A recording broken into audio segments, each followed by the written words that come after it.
Nagbabalik po muli ang inyong lingkod at nagbabalita ng mga balitang dapat nating malaman dito sa ating bansa. Ito ang Balitang Pambansa. Ating ngang matutunghayan sa channel nito kung ano ang nangyayari sa loob ng ating gobyerno at syempre tumutulong na rin sa ating mga mamamayan na malaman ang katotohanan dahil mayroon tayong karapatan na malaman ang tunay na nangyayari sa ating bansa. Ngunit bago natin panoorin ang balita, huwag niyo pong kakalimutan na mag-subscribe sa ating channel at pindutin ang notification bell para lagi kang maging updated sa ating mga bagong videos na ina-upload araw-araw. At sa ating mga solid viewers naman dyan ay maraming salamat naman po sa walang sawang pagsuporta. At syempre, huwag din pong kakalimutan mag-iwan ng like at i-share ang ating mga videos. At kung mayroon ka naman pang opinion, ang ating comment section ay bukas para sa inyong mga hinaing. Ito na nga mga kaibigan, ating panoorin ang buong video. Salamat po muli and God bless!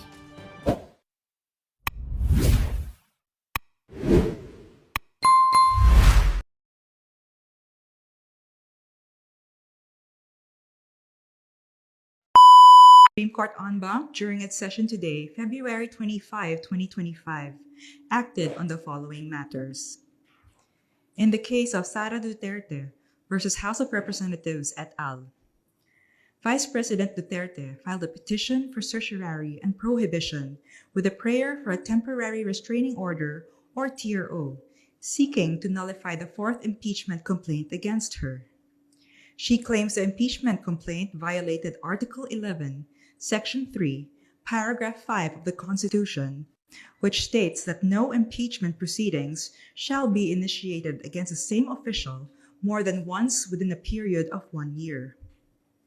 The court required the House of Representatives, its Secretary General Reginald Velasco, and the Senate to comment on the petition within a non-extendable period of 10 days from notice. In the case of Francis Leo Marcos versus Comelec, the Supreme Court on January 21, 2025, issued a TRO preventing the Comelec from declaring Francis Leo Marcos a nuisance candidate in the 2025 elections. The court ordered Marcos to show cause within 48 hours from notice why he should not be cited in contempt for his actions, which tend to bring the court's processes into disrepute or disrespect. A copy of the available pleadings may be downloaded from the public pleading section of the Supreme Court website. Thank you. The Supreme Court en banc during its session on January 28, 2025, acted on this case. Aquilino Pimentel III, Bayan Muna Chairperson Nery Colmenares, and former Bayan Muna Representatives Carlo Zarate and Ferdinand Gaite versus the Honorable Lucas L. Bersamin, the Honorable Benjamin E. Jokno, the Senate of the Philippines, and the House of Representatives. Petitioners challenged the validity of Republic Act No. 11954, or the Maharlika Investment Fund Act of 2023, and requested a temporary restraining order and/or writ of preliminary injunction. The Supreme Court impleaded the Bangko Sentral ng Pilipinas, Land Bank of the Philippines, and Development Bank of the Philippines as respondents in this case. The Supreme Court directed them to file the respective comments within a non-extendable period of 10 days from notice. The Supreme Court also set the oral arguments for this case on April 22, 2025, Tuesday, 2:00 p.m. at the en banc Session Hall, Supreme Court Baguio Compound, Baguio City. The preliminary conference will be on February 26, 2025, 2 p.m. at the en banc Session Hall, Supreme Court Main Building, Manila. Next, the Supreme Court en banc during its session today, February 18, 2025, acted on the following matters. In the case of Victor D. Rodriguez et al. Versus House of Representatives, Senate of the Philippines, and Executive Secretary Lucas Bersamin. Victor D. Rodriguez and several others are challenging the constitutionality of Republic Act No. 12116, or the General Appropriations Act of Fiscal Year 2025, or the GAA. Petitioners argue that the GAA is unconstitutional for failing to allocate mandatory funding for PhilHealth, unlawfully increasing appropriations beyond the President's recommendations, and allocating the highest budget to infrastructure over education. They add that the GAA is unconstitutional since the bicameral committee report on the General Appropriations Bill contained blank items. The Supreme Court set the oral arguments for this case on April 1, 2025, Tuesday, 2:00 p.m. at the En Banc Session Hall, Supreme Court Baguio Compound, Baguio City. The preliminary conference will be on February 28, 2025, 1:00 p.m. at the En Banc Session Hall, Supreme Court Main Building, Manila. Next, in the case of Catalino Aldea Generillo Jr. versus Senate of the Philippines. Generillo Jr. filed a petition for mandamus asking the Supreme Court to direct the members of the Senate to immediately constitute themselves as an impeachment court to try the impeachment charges against Vice President Sara Duterte. The Supreme Court required the Senate to comment on the petition within a non-extendable period of 10 days from receipt of notice. In the case of members of the Right to Know, Right Now Coalition et al. Versus Commission on Elections and the joint venture of Meru Systems Company Limited, Integrated Computer Systems, St. Timothy Construction Corporation, and Centerpoint Solutions Technologies. Members of the Right to Know Right Now Coalition and several others filed a petition for certiorari against the COMELEC for its failure to act on their Freedom of Information request regarding the COMELEC contract for the lease of a full automation system with the Meru joint venture. Petitioners are also asking the Supreme Court to compel the Meru joint venture to disclose the said information. The Supreme Court required the COMELEC and the Meru joint venture to comment on the petition within a non-extendable period of 10 days from receipt of notice. In an administrative case, the Supreme Court dismissed Gerald Eric F. Sanchez, Clerk 3 of the Regional Trial Court of Cabuyao City, Laguna, for gross misconduct after he solicited 100,000 pesos from a litigant's mother in exchange for helping them find a lawyer. The Code of Conduct for Court Personnel prohibits court personnel from recommending private lawyers to litigants or anyone dealing with the judiciary. In another administrative case, the Supreme Court disbarred attorney Demosthenes S. Texon for gross misconduct and misappropriating his client's funds in violation of the Code of Professional Responsibility and Accountability. Attorney Texon had received from his client 134 million pesos in just compensation for an expropriation case, but only remitted 53 million pesos, keeping the rest as his attorney's fees and for the alleged senatorial campaign of former Justice Secretary Laila de Lima. A copy of the available pleadings may be downloaded from the public pleadings section of the Supreme Court website. Thank you. You feel that you have done something wrong. Kasi kung wala ka namang ginawang mali, bakit mo i-defend yung pirma mo? Ma'am, So yun yung paniwala ko. okay. Ma'am, naniniwala po ba kayo na may gumalaw po for the impeachment? May gumalaw po na parang money involved? I do not want to answer that Ma'am, question. Yes. will you be endorsing senators, lalo na po sa PDP slates, especially that may possibility na mag-overlap yung trial sa next Congress?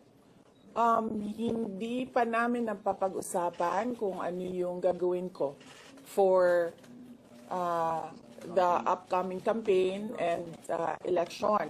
Pero nasabi ko na noon na patuloy yung trabaho namin, and isa sa mga trabaho namin ay gusto namin tumulong sa Commission on Elections in voter education, particularly yung wag mo ibenta yung boto mo, wag gumamit ng dahas during campaign and election day, yung mga ganon.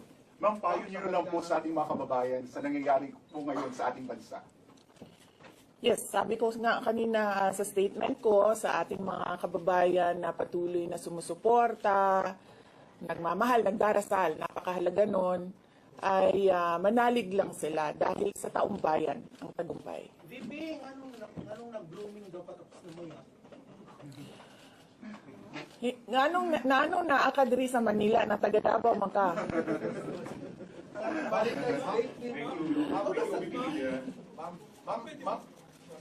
Yes, sir. Ma'am, sabi niyo po late last year parang nagpe-prepare na kayo para dito. Pwede po i-brief na kung right now po after i-transmit sa Senate, saan na po yung preparation? May legal team na po ba and nasaan na po? Well, may meeting kami mamayang hapon dahil nag-meeting sila kahapon. Hindi ako sumali. So merong briefing, legal briefing mamaya ang mga lawyers. So I will know more this afternoon. Can you name some of the prominent members of the Pakikita nyo na yan pagpasok nila ng kanilang entry of appearance. Ma'am, tuloy po ang trabaho kahit may pinaghahandaan po kayo impeachment. Yes sir, opo. Kakatapos lang po ng planning conference ng Office of the Vice President. So we did it last Tuesday, Wednesday, and Thursday para po sa 2025 and 2026. So for 2025, may mga maapektuhan ba na programs ng OVP? Yes, nag-announce na kami no na wala kaming wala kaming burial and medical assistance dahil tinanggal yung line na yon sa budget. So hindi ka na pwede maglagay ng budget How doon. about the other programs, ma'am? Tutuloy siya. Ang tuloy po, ma'am. Confident are you that you won't be convicted in the impeachment court? Wala pa tayo. Masyadong pang malayo yan, ma'am. Wala pa tayo. Hindi pa natin ina-assess. Sa VP part, number one for impeachment. Have you talked? Nagtanong ka na ba? Yes. But Kanina? Sige, ikaw. Ma'am, you said before na you're seriously considering to run for 2028. Now na may impeachment na, are you more decided to run in 2028? Okay. So wala pa tayo dyan. Wala pa tayo dyan. But nasabi ko naman di ba, paulit-ulit kung we are seriously considering that. But it's difficult to decide without numbers. So, kailangan malaman yung surveys and numbers. Sa next year pa yun. Oo. Ma'am, meron bang po sa tingin niyo ba, ma'am? Sir, nagtanong ka na? Sir, yes, sir. What are you concerned na yung possible consequence that you can be disqualified from public office kung magkaroon na ng conviction? Yes, sir. Oo. Alam ko po yung penalties ng impeachment and the moment na nag-resign ako sa Department of Education, before ako nag-resign sa Department of Education, pinag-isipan ko na lahat yan. Ma'am, sa ngayon ba, masasabi ninyo na lalo pa kayong nainganyo na ituloy ang pagtakbo sa 2020 presidential election? Nasagot ko na ata yan kanina sa question ni Sir na nakaitim. Ma'am, number one in the articles of impeachment was your assassination threat to the president. Do you regret making that statement last week? I did not make an assassination threat to the president. Sila lang nagsasabi niyan. Sila lang nagsasabi may assassination, sila nagsasabi may assassin, may gunman. Do not say that. Vice, last time, tinanong ko kayo if confident kayo sa numbers ng House. And sabi nyo, hindi kayo confident. And nagkatotoo nga. Ngayon sa Senate, you said na parang meron kayong confidence sa mga senador. So, ngayon, how do you feel about that? Do you still feel confident with the numbers in the Senate? Sandali, Mama. Kailan ko sinabi yun may confidence ako sa numbers sa Senate? Ano exact na sinabi ko? Sorry I cannot remember the exact words that I used. Parang medyo confident kayo with regards sa Senate, sa mga friends and allies nyo. Unlikely ako magsasabi ng ganyan ba? Pero I need I will answer that next Pero how time. do you feel now sa Senate? Supposedly receive nila yung impeachment complaint the other day, pero nag-close sila kagad because of the last session.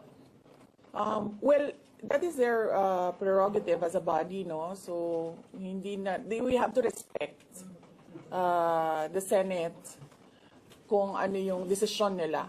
Dahil sila yung mga nandoon sa loob. So far, you feel assured about your allies in the Senate? We haven't talked. I have not talked to my friends in the Senate. Wala. Last question. Ma'am, will you appear sa impeachment court? Bakit? She's going to block out the impeachment po, ma'am. Sabi daw po niya, she opposed to impeachment daw po. Bakit kaya? Maybe we should ask. Maybe we should ask her first.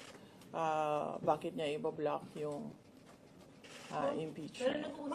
How do you feel po? Sabi ni DDM, hindi niya supportado yung impeachment. Pero number one na, unang-unang pumirma yung anak niya.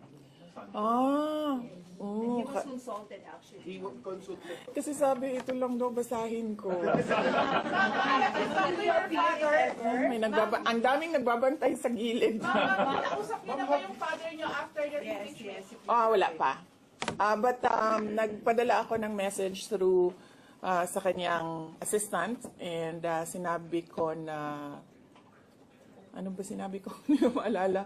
I think I said, everything will be all right. Yan ata ang sinabi ko.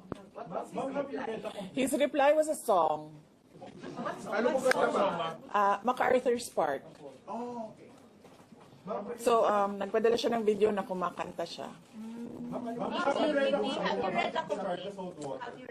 Hindi ko pa nabasa, ma'am, yung complaint. But I understand lahat ng mga complaints na na-file sa House of Representatives, nabasa na ng mga lawyers. Any challenges? Sandali, Sarah. Any challenges po na inaharap natin with regards sa preparation sa impeachment? Ang challenges sa preparations, but so far wala naman. Wala naman kaming na-overwhelm kami kasi ang daming mga lawyers na nag-signify na tutulong sila sa defense. So, ngayon ay pinag-uusapan on how to go about it na makuha lahat ng kanilang commitment of support at makatulong din sila sa pag-iisip kung ano yung gagawin sa defense. Nagtanong ka na, ma'am? Wala pa, ma'am. Sige, ma'am. At least who will lead the defense? Sabihan ko na lang sila na mag-announce na sila kung gusto na nila mag-announce. Pero yung father niyo kasama pa rin? Kasi sabi niyo before, your father would be helping also. Well, he is welcome. He is a lawyer. So he is welcome to give his advice, input in the defense.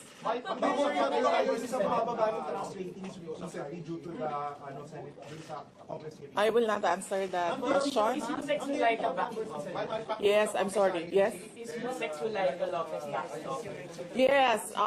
So what happened was, nag-indefinite leave siya, and then she was admitted to the hospital doon sa Davao City na hospital siya, and then discharge siya ng mga doctors with ulitin ko. Si Yusek Zulaika Lopez, nag-indefinite leave siya after nung sa veterans hospital admission niya. Umuwi siya Davao, and then na-hospitalize siya doon. And then sabi ng doctors niya, we will discharge you but you have to come back ngayon ata, February, for further tests. And then bumalik siya for 1 day dito. Noong January, bumalik siya for 1 day dito sa Office of the Vice President, and she said na mag-leave siya for 2 months. And then I said yes, take the time that you need for your health. And then after a week, bumalik siya. Noong January, after a week, bumalik siya dito, and then she said, hindi ako mag-leave.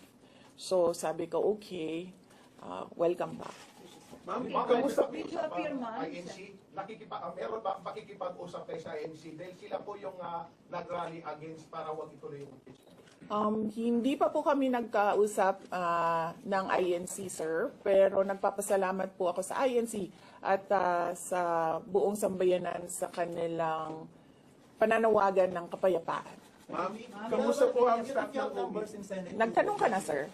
Sir. You think you have the numbers in the Senate to be acquitted? Hindi ko masabi yan ngayon, sir. Wala pa kami dyan. Ma'am, Nagtanong ka na, ma'am. Wala pa. Ma'am, would you consider former President Duterte to be your lead defense? He will, maybe if he wants to, he can be part of the defense team. But because of his age, and because of rigorous preparations in an impeachment case, baka sabihin ko sa kanya na wag na lang siyang mag-lead dahil medyo may edad na si former President Rodrigo Duterte. Ma'am? He's already 80 years old this Ma'am, year. kamusta po ang staff ng OVP after they heard about the impeachment po, ma'am? Ano po naramdaman po nila na when you were impeached by the House? Ano po naramdaman ng staff ng OVP in general?